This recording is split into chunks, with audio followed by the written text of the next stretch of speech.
Assalamualaikum warahmatullahi wabarakatuh. Good afternoon audience, I am Isya Mutakin and next to me my friend Hafizah Sausan Afia. We will have your time in a few minutes in today headline news.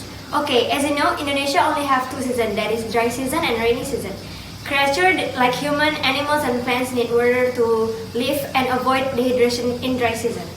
But now we are in rainy season, which you can get various illness that only in rain season like flu and etc.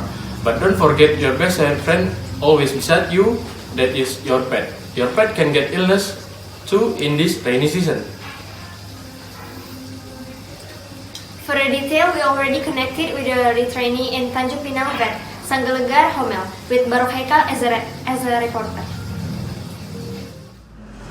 Selamat siang, saya Sadewa Yuditya Widianto. Di sini saya bersama Barok Haikal Homel.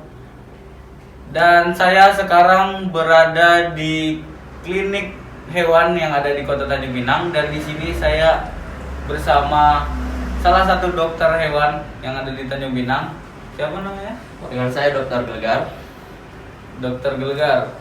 Nah, Dokter Gelegar, saya mau nanya nih, apakah hewan peliharaan seperti anjing atau kucing itu dapat terkena penyakit musiman seperti musim hujan gitu, penyakit tertentu? Baik,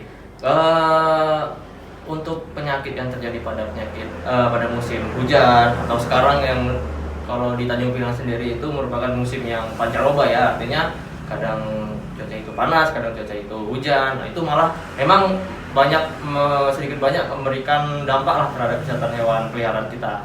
Mungkin penyakit-penyakit yang sering timbul pada saat musim hujan seperti ini yaitu seperti flu pada anjing atau flu pada kucing. Itu memang salah satu memang yang cukup sering lah kasus yang sering kita tangani di saat musim hujan di klinik ini. Gitu. Jadi Pak, seandainya anjing atau kucing yang tercinta kita ini terkena penyakit tersebut, jadi apa langkah yang harus dilakukan Pak? Nah, yang pertama mungkin kita pahami dulu gejala dan simptom yang muncul pada anjing atau kucing kita. Yang pertama mungkin mulai dari tahap awal mungkin kucing atau anjing kita ini tidak mau makan, itu gejala pertama. Kita harus pahami. Kemudian yang kedua adalah mulai muncul gejala-gejala khas dari penyakit flu seperti bersin-bersin, batuk, keluarnya cairan dalam hidung atau yang bisa kita sebut semacam discharge atau dahak. Nah, itu mungkin yang kita pahami dahulu, baru setelah itu kita putuskan apakah kita lanjutkan ke dokter hewan atau kita obati sendiri seperti itu. Dan untuk pemilik hewan peliharaan itu tahu dengan penyakit hewan tersebut, jadi gimana Pak cara mengetahui ciri-cirinya kalau dia itu terkena penyakit?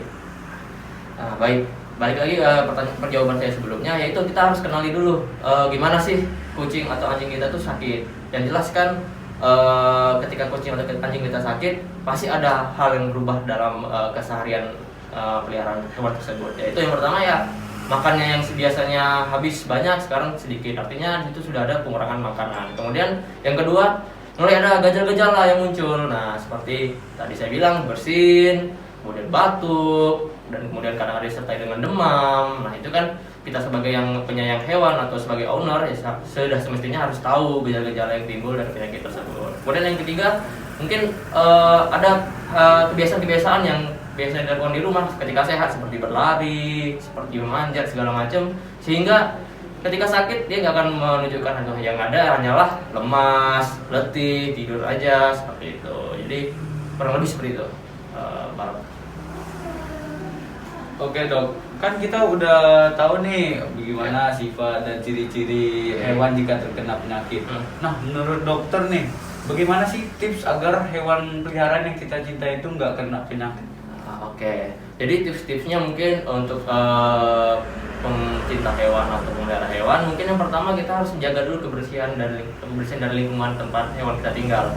Mungkin kita perhatikan dulu kelembapannya seperti apa, kebersihan seperti apa, kemudian litter box bagi kucing yang pup atau membuang air di di pasir boxnya harus kita sering ganti seperti itu. Jadi itu untuk mengurangi resiko terkena penyakit. Kemudian yang kedua dari pakan. Jadi hewan yang sehat akan membutuhkan nutrisi yang tepat. Jadi jangan sampai hewan yang kita pelihara kurang nutrisinya, sehingga kan membuat hewan tersebut rentan terhadap penyakit. Kemudian yang ketiga, baik lagi, ketika hewan tersebut memiliki imun yang tinggi, maka hewan tersebut tidak akan terkena penyakit. Jadi apabila dengan musim yang seperti saya bilang ini musim hujan, jadi akan menurunkan sistem imun.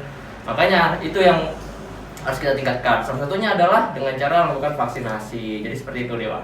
Oh, iya.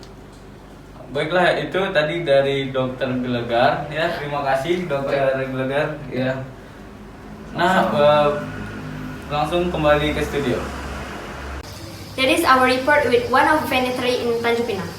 Thank you for watching. Stay safe, stay healthy, and Assalamualaikum Assalamualaikum warahmatullahi wabarakatuh.